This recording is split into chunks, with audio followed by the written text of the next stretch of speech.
ես ուզում եմ կոնկրետ մի դրվագի դուք անդրադառնաք, երբ որ հոգևորականներին, ովքեր ակցիա էին հրավիրել, ուղեկցում էին անձինք, որոնց մեջ նաև հետո ինչպես պարզվեց ոստիկաններ եւս եղել են իրավապահ համակարգի աշխատակիցներ, որ ոստիկաններ չեն եղել, այսինքն այդ ուղեկցողները, որոնք ուղեկցում էին, Նականացրեցին,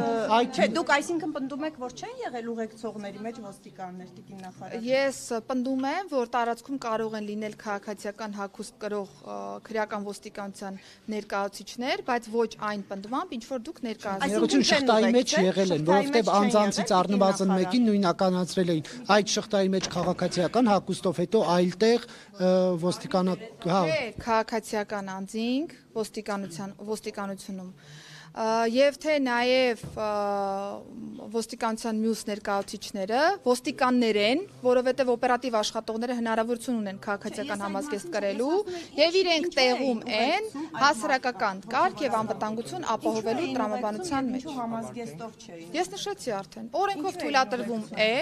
եւ կարող եք տարածքում նույնիսկ ոչ մայրաթոռը տիկին նախարար իրենք ակցիա էին հրավիրել։ Հասարակական կարգ եւ անվտանգություն ապահովելը չի ենթադրում միայն շղթա կազմել եւ հսկել ինչ-որ մի process։ Տարբեր մեթոդներ կան, տարբեր եղանակներ կան եւ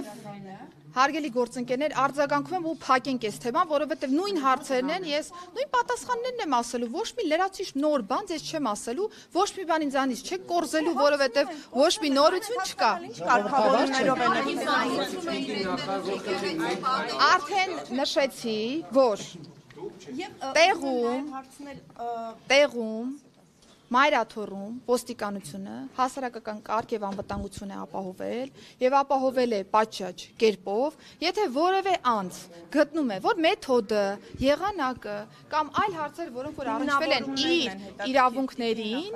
ես ասեցի, հասարակական կարգի եւ անվտանգության ապահովման ֆունկցիան են ապահովել։ Եթե